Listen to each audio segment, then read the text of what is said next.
Hello friends, welcome to my channel. তো আজ একটা আলু ও ময়দার মুচমুচে স্ন্যাক্স রেসিপি নিয়ে হাজির হয়ে গেছি আপনাদের কাছে শেয়ার করব বলে। তো দেখুন, প্রথমেই 2 কাপ ময়দা নিলাম, সামান্য লবণ দিয়ে দিলাম, হাফ চামচ জোয়ান দিয়ে দিলাম, ময়ানের জন্য সাদা তেল 2 থেকে 3 চামচ দিলাম, আর একটু একটু করে জল দিয়ে ময়দাটা মাখিয়ে নিলাম। এরপর ময়দাটা সেট হওয়ার জন্য 10 থেকে 15 মিনিট রেখে দেব ঢাকা দিয়ে।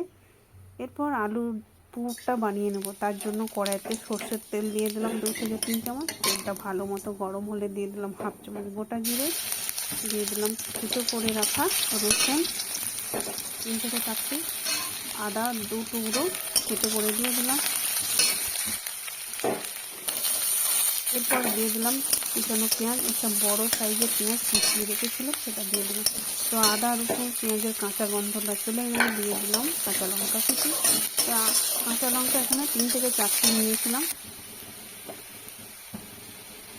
এরপর দিয়ে দিলাম শুকনো মশলা, হলুদ গুঁড়ো হাফ চামচ, জিরে গুঁড়ো হাফ চামচ, আর লঙ্কা গুঁড়ো হাফ চামচ। তো সব উপকরণ ভালোভাবে মেশানো হয়ে গেলে দিয়ে দিলাম এখানে সিদ্ধ করে রাখা 2 থেকে 3টে আলু। তো মিডিয়াম সাইজের 3টে আলু আমি আগে সিদ্ধ করে মিক্স করে রেখে দিয়েছিলাম, সেটা দিয়ে দিলাম।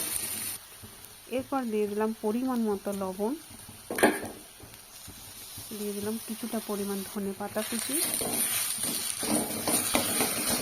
এরপর সব শেষে দিয়ে দিলাম চাট মশলা। তো এই অবস্থায় আঁচটা একদম লো টু মিডিয়াম আঁচে রাখতে হবে, নাহলে আলুর পুরটা পুড়ে যেতে পারে। দেখুন চাট মশলাটা দিয়ে দিলাম। আলু পুরটা আমার রেডি হয়ে গেছে, এরপর নামিয়ে নেব। তো দেখুন ময়দাটা কত সুন্দর সেট হয়ে গেছে। এরপর সেটা থেকে গোল গোল করে একটু একটু করে লেচি নিয়ে রুটির মতো বেলে নেব। দেখুন পুরোটা বেলে নিয়েছি। এরপর আলুর পুরটা চামচে করে পুরোটাই লাগিয়ে নেব। দেখুন পুরো রুটিটাতেই আমার লাগানো হয়ে গেছে। এরপর একটু একটু করে মুড়ে নেব, যাতে কোথাও ফাঁকা না থাকে, তাহলে আলুর পুরটা বেরিয়ে যাবে। খুব টাইটভাবে এটাকে মুড়ে নিতে হবে। এরপর দেখুন একটা ছুরি দিয়ে কেটে নিচ্ছি এইভাবে। তো আপনাদের বোঝানোর জন্য আরও একটা রুটি বেলে নিলাম। তো যারা আমার ইউটিউব চ্যানেলে নতুন বন্ধু আছেন, একটা সাবস্ক্রাইব করে পাশে থাকবেন, আর পাশে থাকা বেল আইকনটি প্রেস করে অল করে রাখতে পারেন, তাহলে আমার নতুন নতুন রেসিপি ছাড়ার সাথে সাথে সবার আগে আপনার কাছে পৌঁছে যাবে।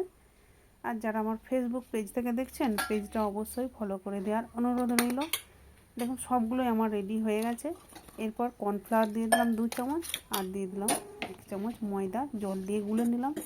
এরপর এইগুলো এই ময়দার ব্যাটারে ডুবিয়ে নিয়ে গরম তেলের মধ্যে দিয়ে দিলাম একে একে। দেখুন এই অবস্থায় আঁচটা একদম লো টু মিডিয়াম আঁচে রাখে ভাজতে থাকবো এগুলো।